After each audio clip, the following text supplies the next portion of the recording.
सूरज आग बरसा रहा है। कई हफ्तों से हर दिन काले बादल आते हैं, बिजली चमकती है, लेकिन बारिश की एक बूंद भी नहीं गिरती। गांव की धरती सूख चुकी है, पेड़ मुरझा गए हैं और कुएं का पानी भी कम हो गया है। फिर भी गांव के चौराहे पर मनसुख का बिरयानी का ठेला हमेशा लोगों से भरा रहता है। आइए आइए, गर्मा गर्म बिरयानी खाइए। गर्मी चाहे जितनी हो, लेकिन स्वाद में कोई कमी नहीं। अरे मनसुख बेटा, इस गर्मी में तो सांस लेना मुश्किल है और तू है कि चूल्हा जलाए बैठा है। चाचा जी, पेट की भूख गर्मी से नहीं डरती। ठेले के सामने रोज की तरह गांव वालों की भीड़ जमा है। कोई बिरयानी खाने आया है, कोई सिर्फ बातें करने। हर किसी की अपनी मजेदार आदत है और मनसुख हर किसी को बड़े प्यार से जवाब देता है।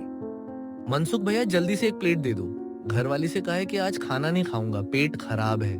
अरे भरत भाई, पेट खराब है तो बिरयानी क्यों?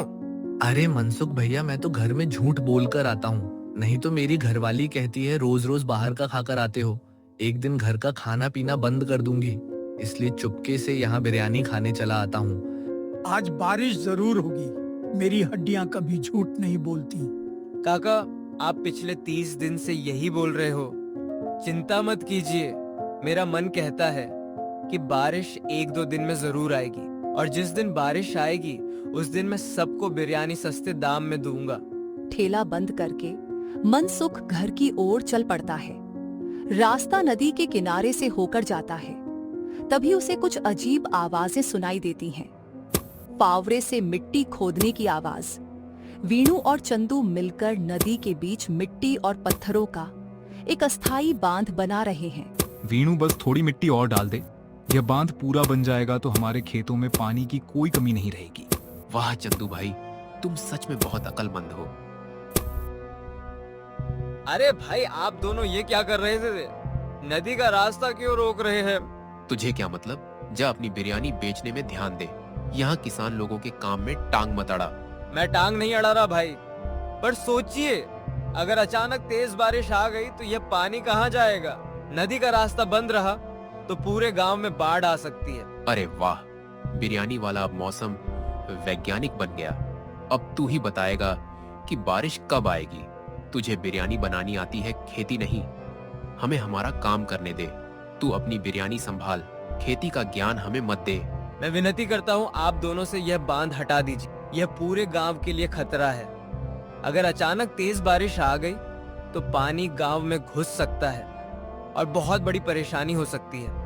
पानी रोकना जरूरी है, नहीं तो हमारी फसल सूख जाएगी। तू जा यहाँ से, हमें खेती सिखाने मत आ। हम अपना भला अच्छी तरह जानते हैं। हमारी फसल बर्बाद हो रही है, ये तुझे दिखाई नहीं दे रहा क्या? हमें अपने खेत बचाने हैं, इसलिए पानी रोकना ही पड़ेगा। मनसुख उदास चेहरे के साथ चला जाता है। वीणु और चंदू फिर हंसते हुए खुदाई में जुट जाते हैं। आसमान में बिजली चमकती है, पर बारिश नहीं होती।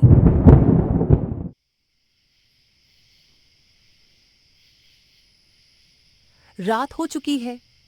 घर के आंगन में मिट्टी के दिए की रोशनी में मनसुख के पिता चारपाई पर बैठे हैं। मनसुख उदास चेहरे से आकर उनके पास बैठता है। पिताजी, वीणु और चंदू ने नदी में बांध बना दिया है। मैंने बहुत समझाया, पर वो दोनों नहीं माने। बेटा, ये सुनकर मेरा दिल कांप गया। 50 साल पहले भी ऐसा ही हुआ था। क्या हुआ था पिताजी? उस साल भी ऐसी ही भयंकर गर्मी पड़ी थी। लोगों ने पानी बचाने के लिए नदी को रोक दिया था। फिर एक रात अचानक ऐसी बारिश आई कि बांध टूट गया। पूरा गांव बाढ़ में डूब गया। सैकड़ों घर टूट गए। कई परिवार अपना सब कुछ खो बैठे। मैं उस समय छोटा बच्चा था, पर वह रात मैं आज तक नहीं भूल पाया। पिताजी, मैं यह इतिहास दोहराने नहीं दूंगा। इस बार मैं समय रहते कुछ ना कुछ जरूर करूंगा ताकि हमारे गांव को फिर से ऐसी मुसीबत का सामना ना करना पड़े। बेटा, वीणु और चंदू बहुत जिद्दी हैं। उनसे झगड़ा मत करना। कोई और रास्ता सोचो ताकि गांव भी सुरक्षित रहे और किसी से लड़ाई भी ना हो। पिताजी, मुझे एक विचार आया है।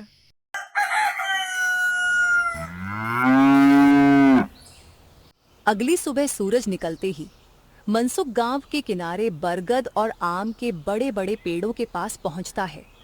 वह ध्यान से पेड़ों की मोटी शाखाओं को देखता है, मानो कोई नक्शा बना रहा हो। अगर सच में बाढ़ आई तो लोग पानी के ऊपर तो सुरक्षित रह सकते हैं ना। इन पेड़ों को जोड़कर एक मजबूत घर बनाया जाए तो, और वहीं से मैं अपनी बिरयानी भी बेच सकता हूँ। चलो शुरुआत करते हैं, समय कम है।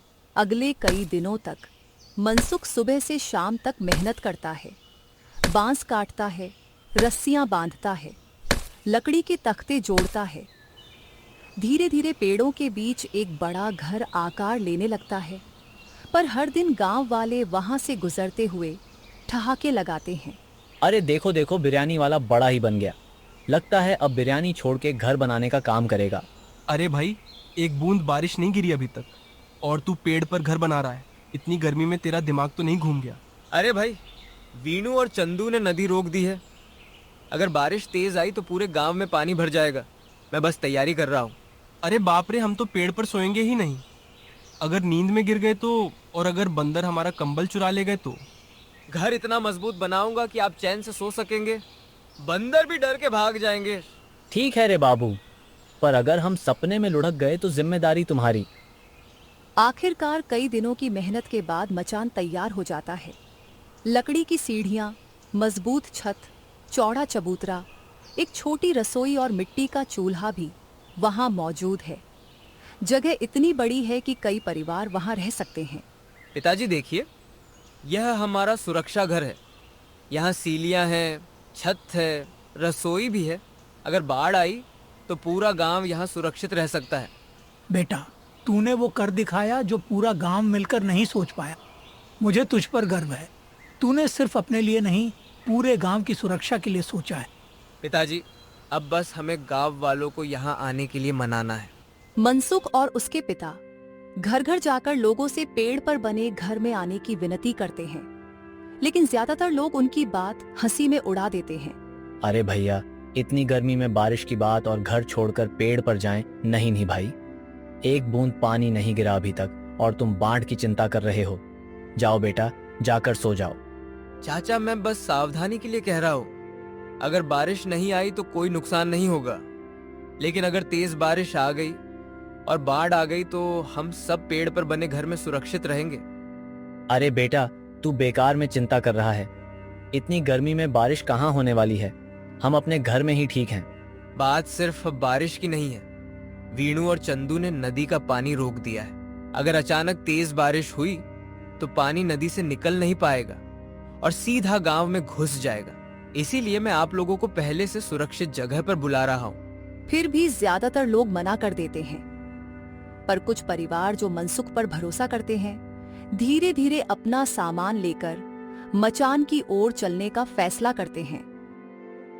उधर नदी किनारे वीणु और चंदू अपने बांध को और मजबूत बना रहे हैं। उन्हें बड़ा गर्व है कि उन्होंने इतना सारा पानी रोक लिया है। देख चंदू, हमने कितना पानी रोक लिया। अब हमारी फसल कभी नहीं सूखेगी। तुम सच में बहुत होशियार हो वीणु भाई। मनसुख तो बस डर के मारे पेड़ पर घर बना रहा है। हाँ हाँ, वो बेचारा बिरयानी बेचते बेचते पागल हो गया है। पेड़ पर रसोई बनाई है उसने। अरे वाह, तो अब बारिश हुई तो हम नीचे मजे से नहाएंगे और वो ऊपर बिरयानी बनाएगा। दोनों जोर से हंसते हैं। तभी दूर आसमान में तेज बिजली चमकती है। दोनों थोड़ा चौंकते हैं, पर फिर नजरअंदाज कर देते हैं। अरे ये तो रोज का खेल है। बादल आएंगे, गरजेंगे, चले जाएंगे, कुछ नहीं होगा। हाँ वीणु, जो गरजते हैं वह बरसते नहीं। मनसुख तो बेकार में डर रहा है। बारिश वर्षा कुछ नहीं होगी। चलो उसके पेड़ वाले ढाबे को भी दिखाते हैं। पता नहीं अब बिरयानी पेड़ पर बैठकर खिलाएगा या बंदरों को। चल भाई, आज तो मनसुख की नई दुकान का उद्घाटन करके ही आएंगे। देखते हैं पेड़ के ऊपर कौन उसकी बिरयानी खाने जाता है। मनसुख का पेड़ वाला ढाबा वीणु और चंदू हंसते बतियाते हुए पेड़ के पास पहुंचते हैं। अरे मनसुख, नीचे ठेला लगाने से मन भर गया क्या? अब पेड़ के ऊपर ढाबा खोल लिया, यहाँ ग्राहक आएंगे कैसे? अरे भाई, अब समझ आया। मनसुख की बिरयानी खाने के लिए ग्राहक नहीं बंदर आएंगे, और जो आदमी आएगा वो पहले सीढ़ी चढ़ते चढ़ते भूखा मर जाएगा। तुम दोनों हंस लो, जितना हंसना है हंस लो। मैंने ये ढाबा मजाक के लिए नहीं बनाया है। अगर बारिश तेज हुई और गांव में पानी भर गया तो यही जगह लोगों के काम आएगी। सुना चंदू, अब इसकी बिरयानी खाने के लिए आदमी नहीं, पूरा गांव पेड़ पर चढ़ेगा। लगता है मनसुख ने ढाबा नहीं, पेड़ पर नया गांव बसा दिया है। हाँ भाई, नीचे ठेला लगाने वाला मनसुख अब पेड़ के ऊपर ढाबा चला रहा है। शाम होते होते मौसम अचानक बदलने लगता है। हवा तेज हो जाती है। आसमान में काले घने बादल छा जाते हैं, जैसे पहले कभी नहीं देखे गए। बिजली बार बार चमकती है। बादल जोर से गरजते हैं। ये तो पहले जैसा नहीं लग रहा। बादल बहुत काले हो गए हैं। लगता है इस बार सच में बड़ा तूफान आने वाला है। सब लोग जल्दी करिए, तूफान आने वाला है। अपना जरूरी सामान लेकर यहाँ प्रेयर पर बने घर में आ जाइए, देर मत कीजिए। कुछ लोग अब भी झिझकते हैं, कुछ भागकर मचान की ओर आने लगते हैं। अरे बाप रे, अब तो हम आ रहे हैं। डर के मारे कंबल भी भूल गए, ऊपर से धोती फंस गई ना, तो पूरा गांव मुफ्त में तमाशा देखी।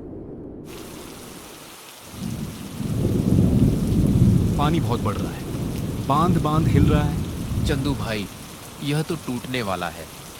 पानी तो हमारे खेतों से भी ऊपर आने लगा है। जल्दी कुछ करो, नहीं तो सब पानी में बह जाएगा। अब हम क्या करें? बांध तो हाथ से निकल गया। हमने तो बहुत बड़ी गलती कर दी। भयानक कड़कड़ाहट के साथ मिट्टी का बांध टूट जाता है। विशाल जलधारा दहाड़ते हुए गांव की ओर बहने लगती है। जो पानी हफ्तों से रोका गया था, वह अब एक विशाल बाढ़ बनकर गांव पर टूट पड़ता है। सड़कें पल भर में नदी बन जाती हैं। घरों में पानी घुसने लगता है। अरे बचाओ, बाढ़ आ गई। अरे भागो रे, पानी तो घर के अंदर घुस गया। कोई हमारी बकरी पकड़ो, कोई बच्चों को बचाओ, जल्दी करो।